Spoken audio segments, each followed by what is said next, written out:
ఈరోజు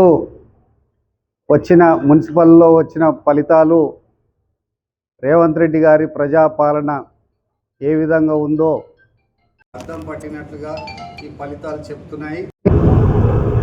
ముఖ్యంగా కొడంగల్ నియోజకవర్గంలో 3 మున్సిపాలిటీలు హస్తం కైవసం చేసుకోవడం జరిగింది. ఈ ఫలితాలు రేవంత్ రెడ్డి కృషికి, రేవంత్ రెడ్డి కొడంగల్ నియోజకవర్గానికి చేసిన అభివృద్ధికి ఫలితంగా ఈ ఫలితాలు నిర్వచిస్తున్నాయి. ఇదే విధంగా మున్ముందు కూడా కొడంగల్ నియోజకవర్గ ప్రజలు రేవంత్ రెడ్డి గారు ఎంబడి ఉండి రేవంత్ రెడ్డికి సహకరించినన్ని రోజులు కొడంగల్ నియోజకవర్గం అన్ని విధాలుగా అభివృద్ధి చెందుతుందని ఆశిస్తున్నాం. కొడంగల్ మున్సిపాలిటీలో 12 వార్డులకు గాను 10 వార్డులు కాంగ్రెస్ పార్టీ కైవసం చేసుకోవడం జరిగింది.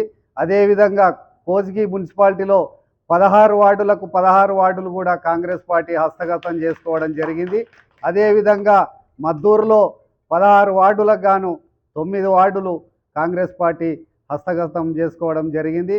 ఈ విధంగా కొడంగల్ నియోజకవర్గం మరి ఈ మున్సిపల్ ఫలితాలతోని మరి కొడంగల్ నియోజకవర్గం రేవంత్ రెడ్డి సొంతము, రేవంత్ రెడ్డి మీద ఉన్న నమ్మకం అని చెప్తుంది.